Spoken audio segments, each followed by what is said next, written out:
Apocalipse capítulo 3, nós vamos ver a igreja de Laodiceia.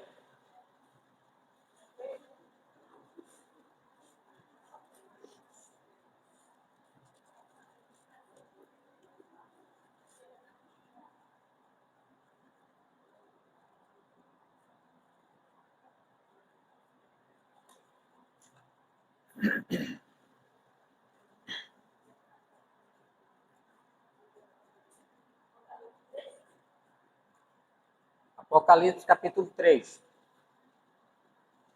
É a igreja de Laodiceia, verso 14.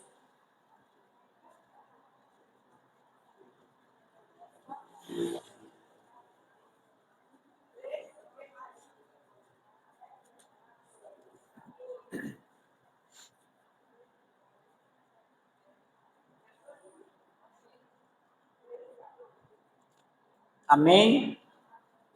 Posso fazer a leitura, né? A palavra do Senhor diz assim: ao anjo da igreja em Laodiceia escreva: estas coisas diz o Amém, a testemunha fiel e verdadeira, o princípio da criação de Deus. Conheço as obras que você realiza, que você nem é frio nem é quente. Quem dera você fosse frio ou quente. Assim, porque você é morno, nem é quente nem é frio, estou a ponto de vomitá-lo da minha boca. Você diz: sou rico, estou bem de vida e não preciso de nada.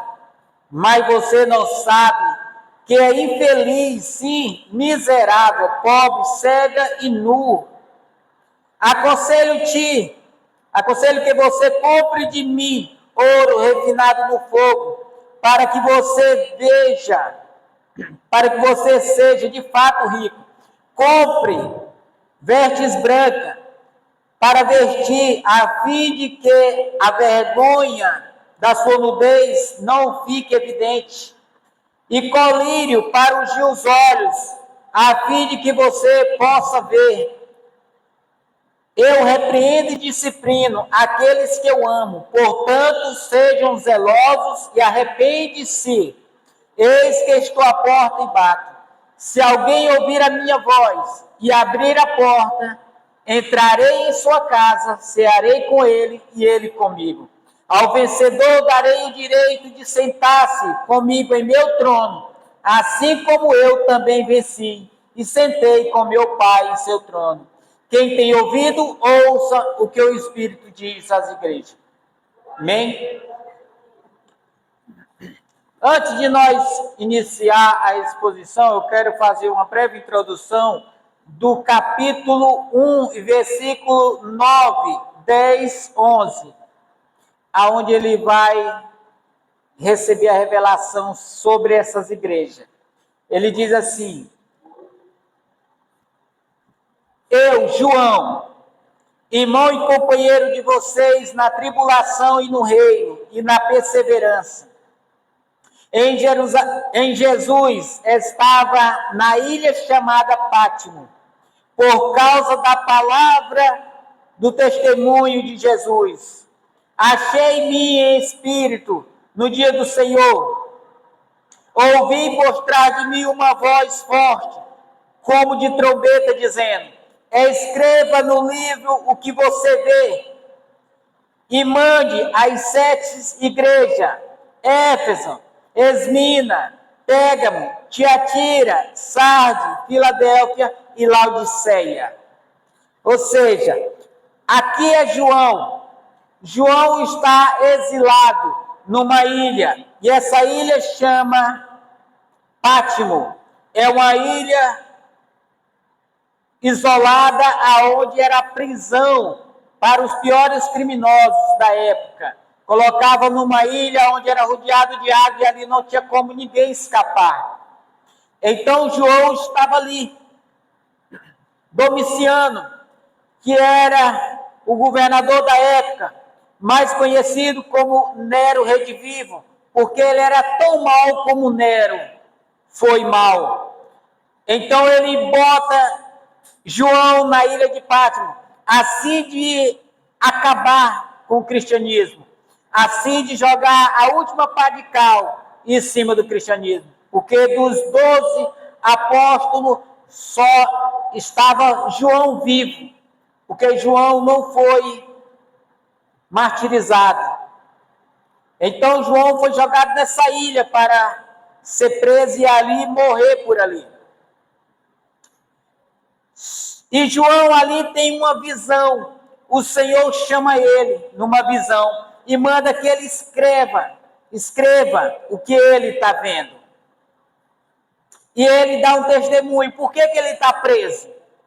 Ele não está preso porque ele é um criminoso.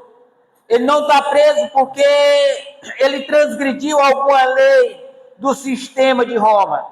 Mas ele está preso por causa de quê? Da palavra de Deus e do testemunho de Jesus. Foi por isso que ele foi preso. E ele dá esse testemunho para nós, que ele está preso não como um criminoso, mas como um servo de Deus. E o Senhor Jesus que aparece para ele, manda que ele escreve as 7 igrejas. Por que 7 igrejas? O 7, irmão, é o número simbólico, é o número da perfeição. Significa que essas cartas, as 7 igrejas, elas são para todas as igrejas, porque essas 7 representam todas as outras igrejas que já surgiu. Igreja de Deus, que veio espalhada pelo mundo todo. Significa que essas igrejas, essas 7 igrejas simbolizam todas as outras, principalmente a igreja de Deus em nosso tempo. Ou seja, as cartas são escritas não somente para eles, mas também para nós. E aqui nós vamos ver a carta à igreja em Laodiceia. Faz de conta que essa carta, no lugar do nome de Laodiceia, está o meu e o seu nome.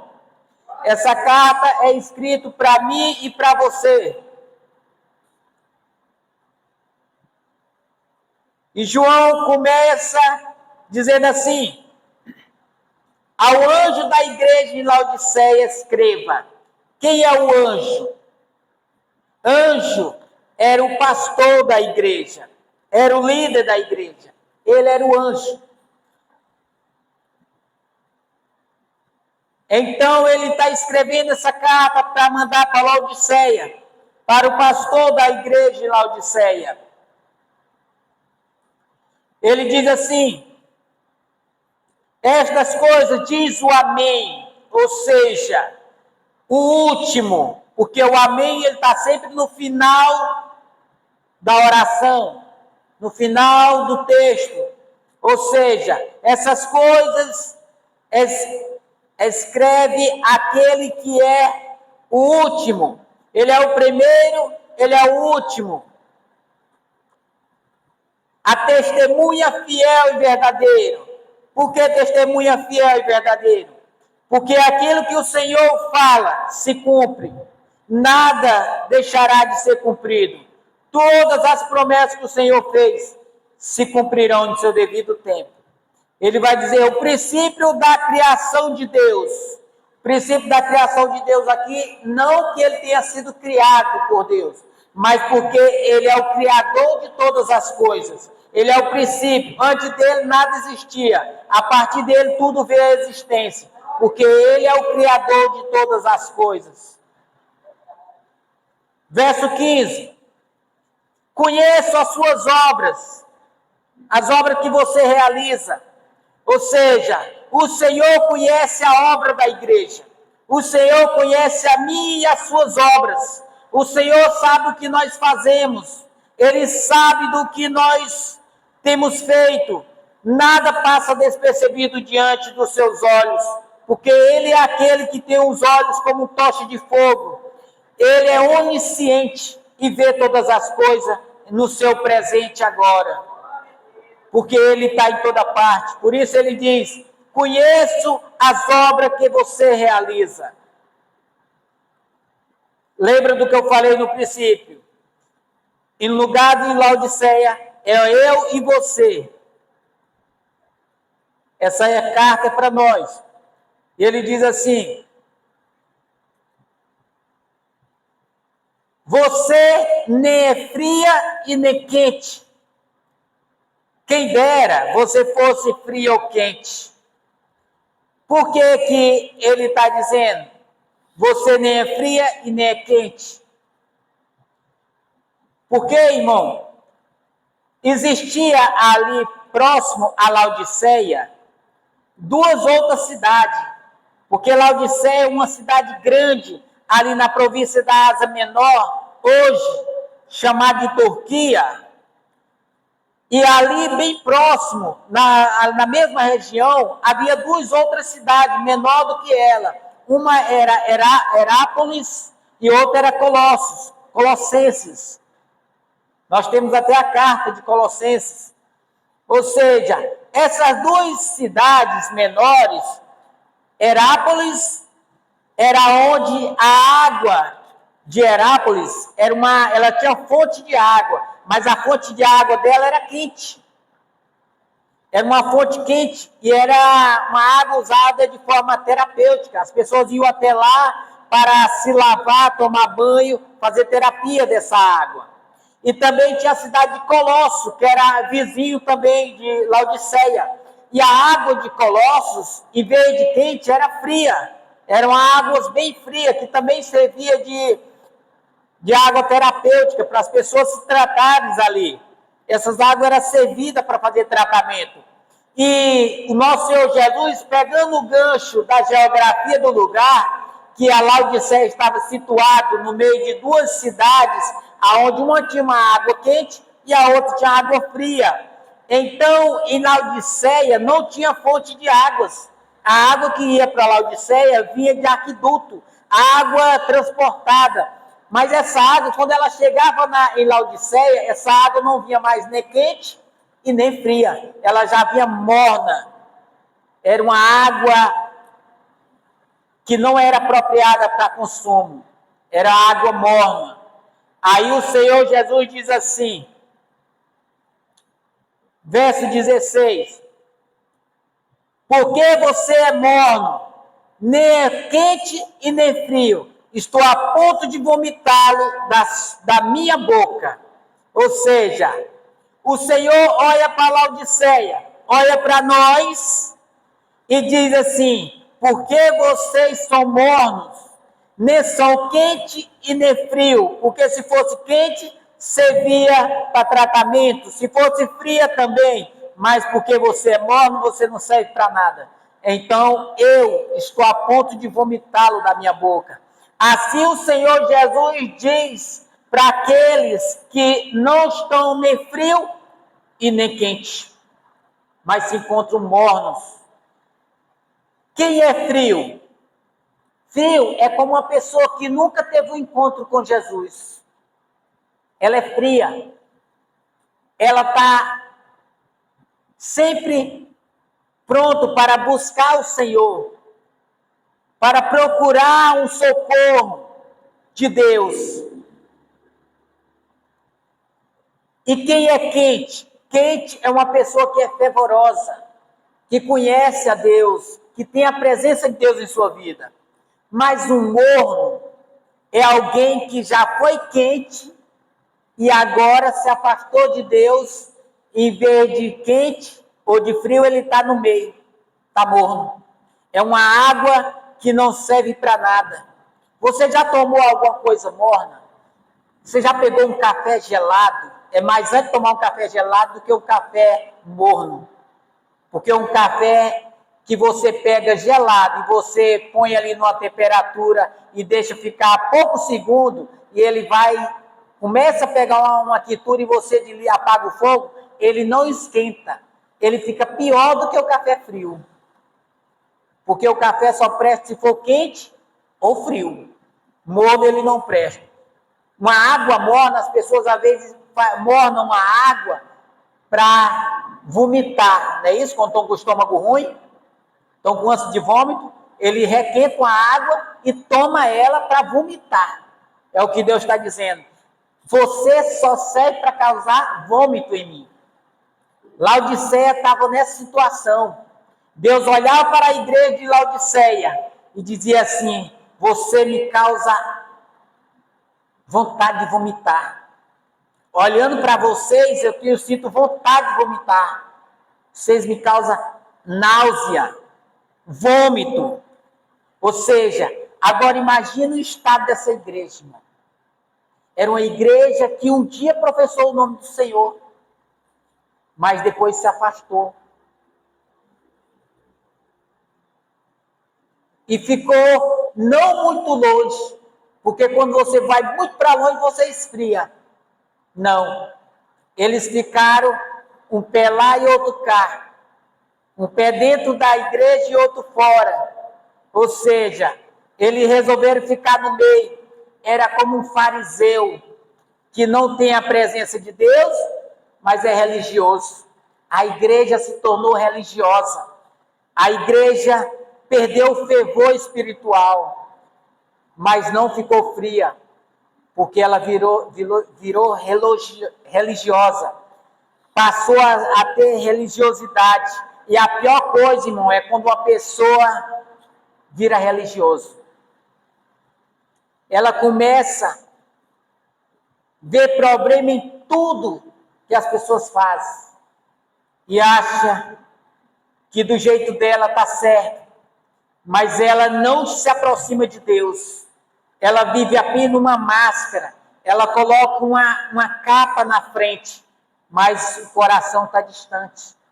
Ela até vem para a igreja, mas não busca a presença de Deus.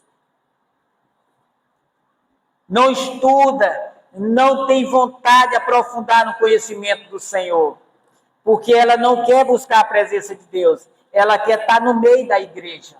Ela quer parecer ser um da igreja. Ela quer parecer ser um homem ou uma mulher de Deus. Mas aquilo é só uma hipocrisia. Vocês lembram que Jesus chega a chamar os fariseus de hipócrita? Porque os fariseus que se chamavam homens de Deus na época, não tinha santidade, era só uma capa de religiosidade que ele tinha, mas não tinha santidade na vida deles. Eles não tinham coragem de buscar a presença de Deus, mas vivia dentro do templo. Entendeu? Eram religiosos. E Jesus chega a chamar ele de hipócrita. Por que hipócrita? A palavra hipócrita, irmão, ela veio do teatro. Pessoas que faziam papel de outras pessoas. Elas colocavam uma máscara diante da face, uma máscara com a cara sorridente. E ali parecia que ela estava feliz, mas ninguém sabia como que estava a pessoa por trás da máscara. E Jesus, pegando esse gancho, chama os fariseus de hipócrita. Alguém que passa uma imagem de homem de Deus, mas é só uma religiosidade. Não tem nada de santidade na vida deles. Assim se encontrava a igreja de Laodiceia. Nem quente, fervorosa e nem fria. Ela era morna. Ou seja, era uma igreja que um dia já tinha tido a presença de Deus, mas em algum momento da vida se esfriou, ficou morna e virou um religioso. Isso é muito perigoso, irmão, que a pior coisa é quando você é religioso. É melhor você nunca ter tido um encontro com Jesus, porque você é mais fácil de se aproximar dele, do que você já ter tido um encontro e ter se afastado, porque você vira religioso. Você não quer que as pessoas digam que você está perdido, mas você também não mostra santidade. É um perigo. E o Senhor Jesus está falando aqui para nós, para a igreja. Lembra que as 7 igrejas, e o número 7 é o número da perfeição. E as 7 igrejas simbolizam todas as igrejas do mundo. Aonde tiver uma igreja, essas 7 igrejas simbolizam elas. E as 7 cartas são escritas para todos nós. E ele continua o texto dizendo assim: você diz, sou rico, estou bem de vida e não preciso de nada. Preste bem atenção, irmão. A igreja de Laodiceia era uma grande metrópole, uma igreja bem grande, era uma cidade. Essas igrejas que são cidades, viu? É porque antigamente igreja não era assim não, templo não. Igreja era uma cidade. A pessoa chegava numa cidade, começava um grupo de pessoas e ali formava a igreja. Era um grupo de pessoas. Então, quando ele fala igreja, é uma cidade. Uma cidade ou uma região, uma província. Aqui, no caso, era uma cidade. A cidade de Laodiceia. Era uma cidade rica. Entendeu? Um dia já foram pobres, dependente de Deus. Mas em certo momento da vida, a cidade cresceu. Houve muitas empresas grandes, muitas indústrias foram para ela e a cidade cresceu. A cidade virou como um Dubai hoje, que é a cidade que quase todas as coisas é feita de ouro. Até comidas, lá eles vendem comida banhada a ouro. Ou seja, é uma cidade rica. Por isso que ele diz assim, você diz que está rica. Você diz, sou rico, estou bem de vida e não preciso de nada. Esse era o estado da igreja. Ela achava que agora a posição dela não precisava mais de Deus. Muitas empresas, muito emprego para todo mundo ganhando bem, muitas fábricas de roupas, fábrica de vários tipos de coisas, principalmente roupas. E clínica de olhos para fazer tratamento de vista, porque naquele período, ali, ao redor ali, nas regiões desérticas, as pessoas perdiam muita visão por conta do deserto escaldante e da areia. Estragava muita vista. Então, naquele tempo, havia muitas clínicas para tratamento de vista, dos olhos, e muitas fábricas de roupas. Por isso, a cidade cresceu, ficou rica mesmo. E a igreja que estava dentro dessa cidade dizia assim, nós não precisamos de Deus mais não. Agora nós temos tudo que nós precisamos. Temos muitas fábricas, estamos bem, temos dinheiro no bolso, estamos com relacionamento bem. Não precisa de Deus mais não. Olha para nós nos nossos tempos, não é assim que funciona? Quando as pessoas estão necessitadas de alguma coisa, é uma doença, às vezes, é uma crise no casamento, às vezes é o dinheiro que está curto no bolso, as pessoas correm para a igreja, né? Aí quando chega na igreja, começa ali e tal, aí vai buscando a Deus, Deus vai abrindo porta para as pessoas vão melhorando. Na medida que elas melhoram, elas se sentem bem e se afastam. Porque não estava buscando a Deus, estava buscando as coisas de Deus.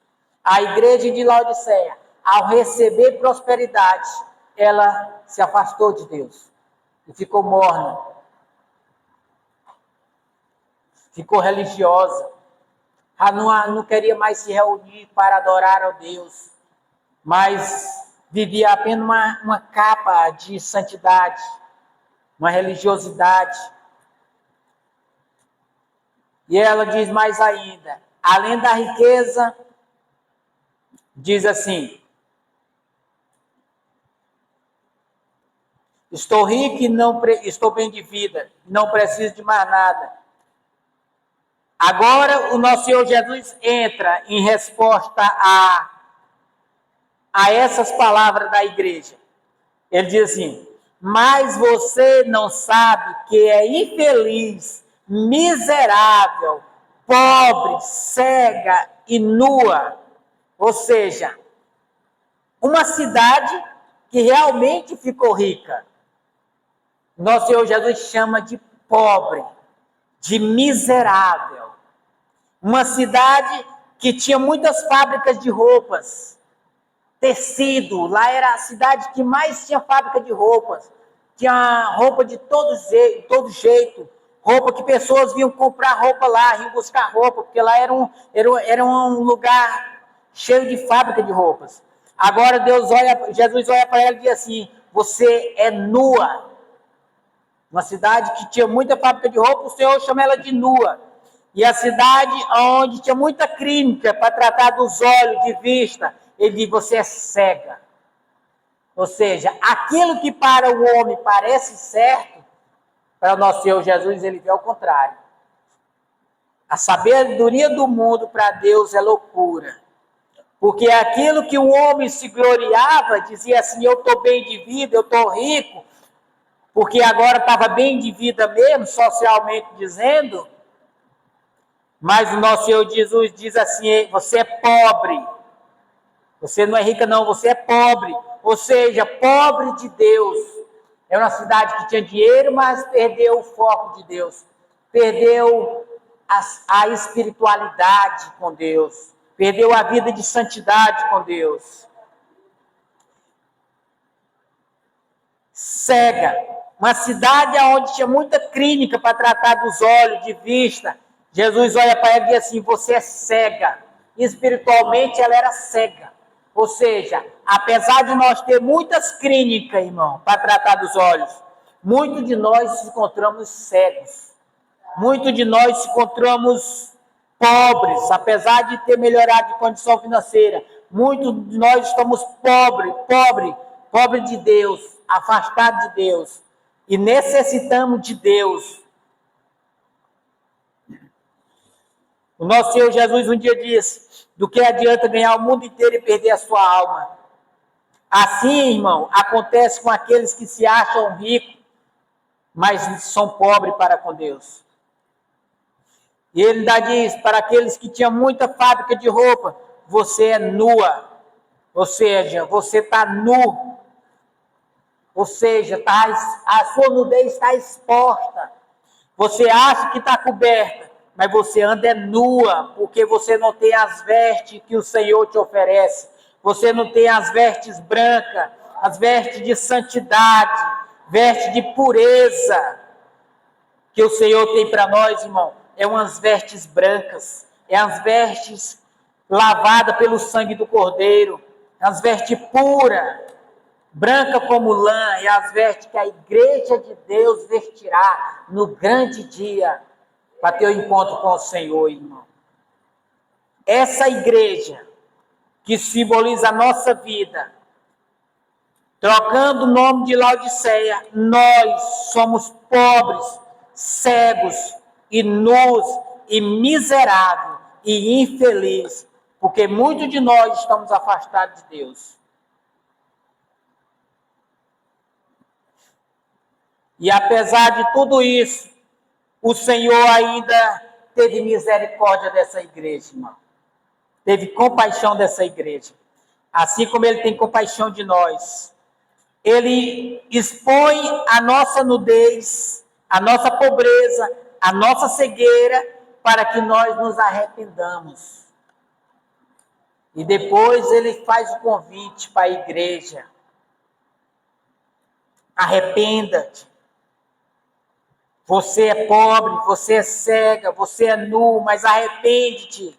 Ou seja, a misericórdia de Deus é grande para com a igreja. Verso 18 diz assim, aconselho que você compre de mim ouro refinado no fogo. Ou seja, a primeira conselho de Deus, em vez de Deus punir a igreja, em vez de Deus punir nós, por nós se afastarmos dele, ele nos aconselha, ele nos chama para estar com ele e diz assim, compre de mim. De quem que ele está dizendo? Ele não está dizendo para você ir numa clínica comprar ouro, não.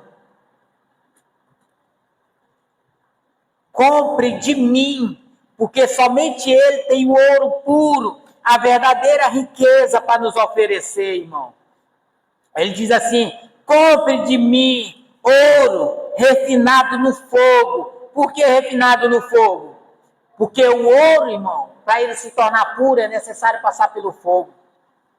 O ourive, quando ele pega a matéria-prima, é um cascalho, tudo misturado com barro, pedra, sujeira. Ele pega aquilo dali, vai lavando, separa. Quando aparentemente está limpo, ele coloca um produtozinho e ali aquele produto vai separação, porque o material, o metal é mais pesado e ali vai se unindo. Depois ele pega aquele material unido, aquela pedra de ouro, mas ela está coberta de impureza. O que o ouro faz? Bota no fogo e o ouro derrete. À medida que o ouro derrete, ele separa do restante das impurezas e fica puro. O ouro fica totalmente puro. Então aí o ourive vai tirar aquela casca de cima e a barra debaixo da casca está brilhante, reluzante, como um espelho, de tão pura. Aí o que o ourive faz? Ele olha para a barra de ouro para ver se ela está refletindo a sua imagem. Quando ela reflete a sua imagem, mostra o grau de pureza. Ali ela está pronta. Agora pode dizer que é puro. O que Deus está dizendo é isso, que o Senhor Jesus está dizendo para nós é isso. Compre de mim ouro refinado no fogo, porque no fogo não fica impureza. No fogo queima todas as impurezas e o ouro fica mais precioso. Quem faz isso, irmão, adquire riqueza nos céus. Quem busca a riqueza de Deus, acumula tesouro nos céus. Quem busca ouro diretamente da presença de Deus, irmão, riqueza do alto, riqueza dos céus, este pode dizer, eu sou rico. Apesar de ser pobre na terra, é rico no céu. Olha a diferença entre o Lázaro e o rico. O Lázaro vivia rodeado de pessoas de alta classe, numa mesa farta, comendo de tudo, o rico ali comendo de tudo, na sua mesa ali, toda a riqueza junto ali, acumulada ali, desfrutando de festa, brincadeira toda hora, e o Lázaro mendigando, aguardando aquela migalha que caía da mesa do rico para comer. E nem isso o rico oferecia para ele. Ele era pobre na terra, o rico era rico na terra, mas no céu, Lázaro se tornou rico no céu, e o rico na terra se tornou pobre, e no inferno. Lá ele foi penar para a eternidade no inferno, porque só acumulou riqueza na terra, irmão.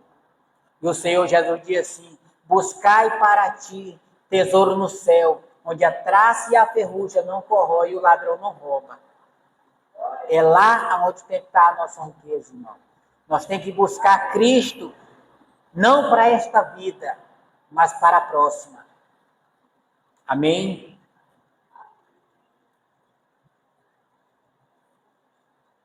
Aí ele diz assim,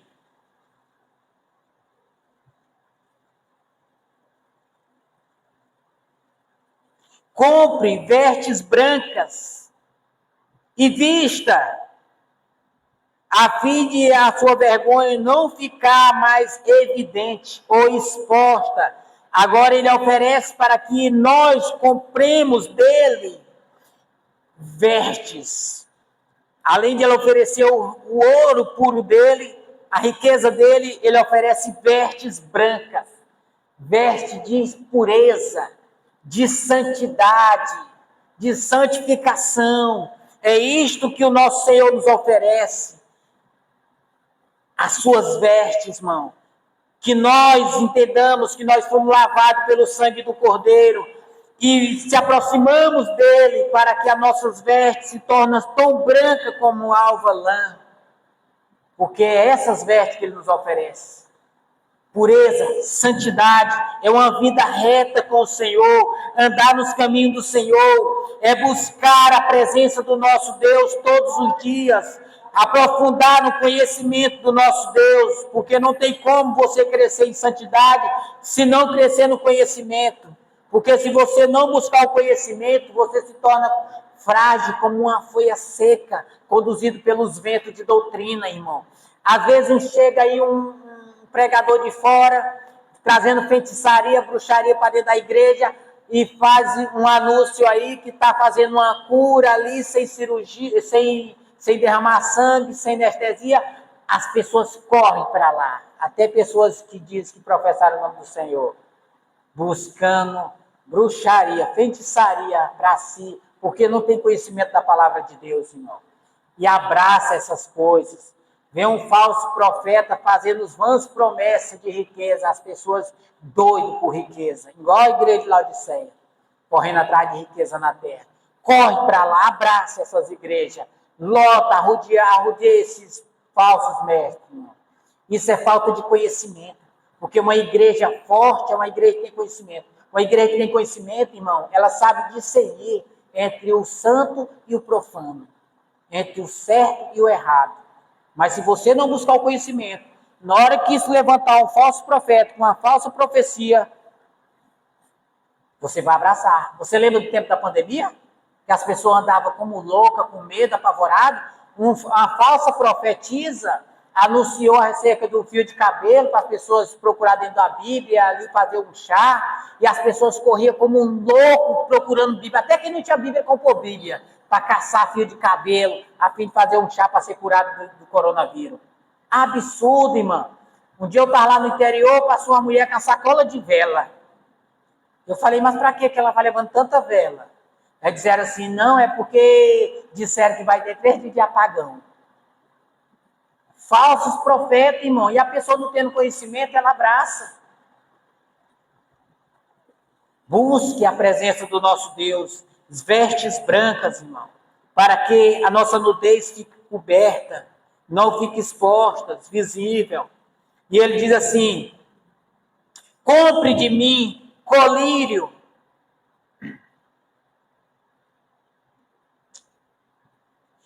E colírio para ungir os olhos, a fim de que você possa ver. Ou seja, agora ele oferece o verdadeiro colírio. Porque lá tinha clínica para tratar dos olhos, tinha muito tipo de colírio lá. Mas o Senhor oferece o colírio dele, o colírio espiritual. O Senhor lhe oferece o colírio que vai destampar os olhos, tirar as escamas dos olhos da igreja. E a igreja realmente possa ver espiritualmente, enxergar espiritualmente. Porque muitos de nós, irmão, estamos cegos. Muitos de nós não conseguimos enxergar nem um palmo além do nariz, espiritualmente falando. Porque nós não buscamos o colírio do Senhor, nós não buscamos enxergar a palavra de Deus, nós buscamos as coisas visíveis, sendo que a igreja, ela não vive pelo que vê, ela vive por fé, irmão, entendeu? A visão que o Senhor nos oferece é uma visão espiritual, não física. Devemos buscar o colírio do Senhor, Ele está nos oferecendo. E Ele diz assim, eu repreendo e disciplino todos aqueles que amo. Ou seja, o Senhor é Pai. E o Pai que ama seu filho, Ele repreende, Ele disciplina, Ele corrige, Ele exorta. Todo pai deve fazer isso. Toda mãe que ama seu filho deve fazer isso. Porque se você passar a mão na cabeça do seu filho, meu filho é um coitadinho, você não está mostrando um amor verdadeiro. Você está mostrando ali uma parcialidade para com o erro dele.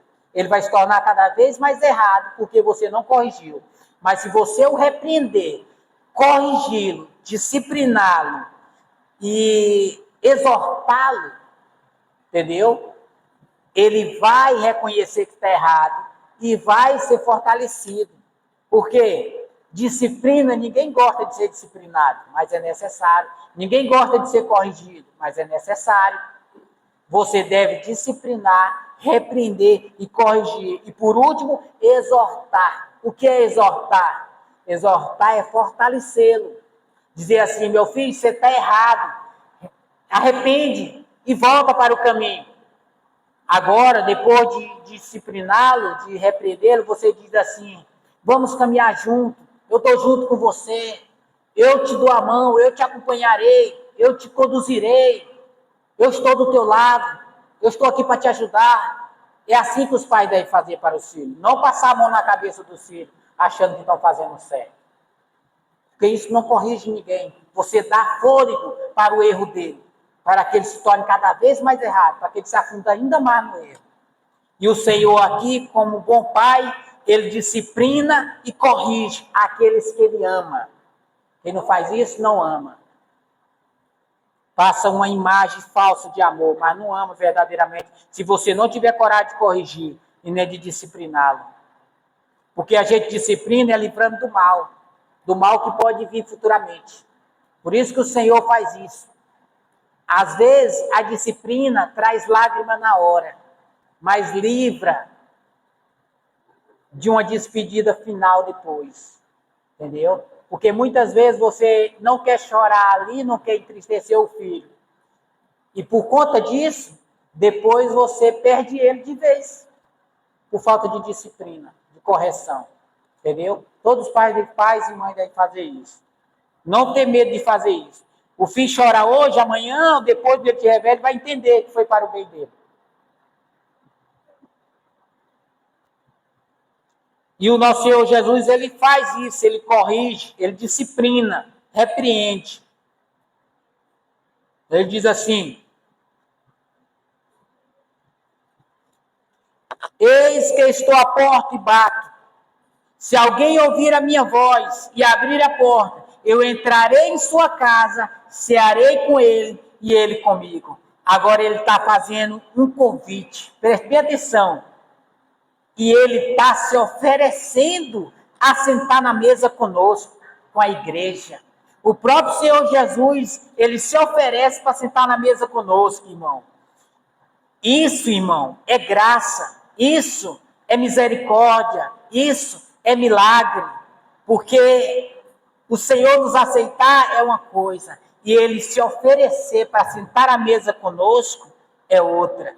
Olha o que ele diz: eis que eu estou na porta, batendo. Se alguém ouvir a minha voz, eu entrarei e cearei com ele. O próprio Senhor Jesus, ele está se oferecendo para entrar na sua casa, na sua vida, e ceiar com você, e sentar na mesa com você, para que você coma com ele, para que você ceie com ele, e ele com você.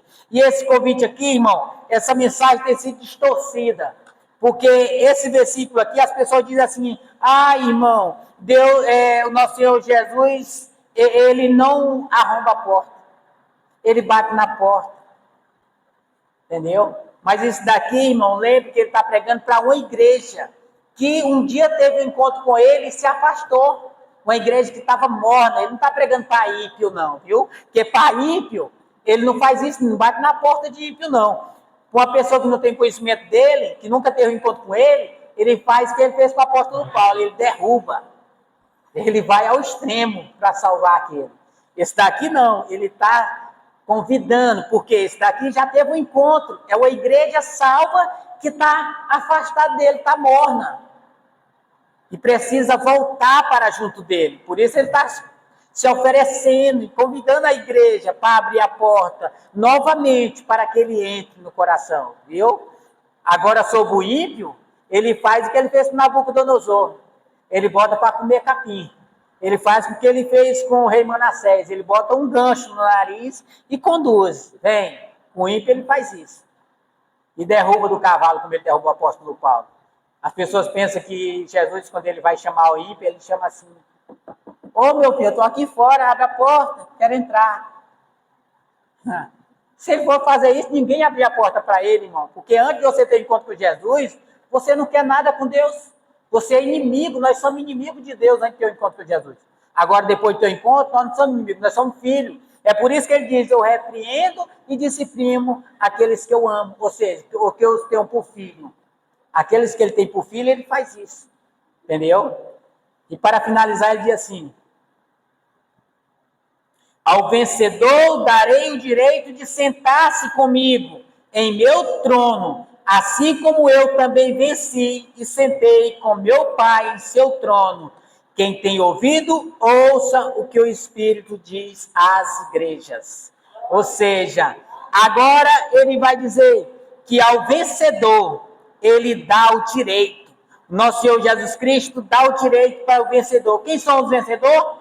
Todo aquele que for lavado pelo sangue do Cordeiro e permanece com ele. Porque aqueles que são lavados pelo sangue do Cordeiro, esse permanece com ele. Esses vão perseverar até o final. E o Senhor não vai perder nenhum daqueles pelo qual ele morreu. Porque ele vai atrás de todos que são seus. Ainda que ele vá ao extremo. Ainda que ele tenha que fazer como ele fez com Jacó. Que para poder salvar Jacó, ele tocou na coxa de Jacó e aleijou Jacó. Mas salvou, não perdeu. Nosso Senhor Jesus, ele vai ao extremo, irmão, para salvar uma alma. porque não foi à toa que ele morreu na cruz. Ele morreu na cruz não foi para possibilitar a nossa salvação. Ele morreu na cruz foi para salvar o pecador da condenação do pecado. Por isso, irmão, ele está dizendo, ao vencedor eu darei o direito. E direito é seu. O direito é direito. Direito é aquilo que ninguém pode tomar. Aquilo que o Senhor nos concede, ninguém, nem a morte, nem o diabo, nem o mundo pode nos tomar aquilo que o Senhor nos deu, que é o direito de sentar com Ele no seu trono. E trono aqui não é banco, cadeira, é posição.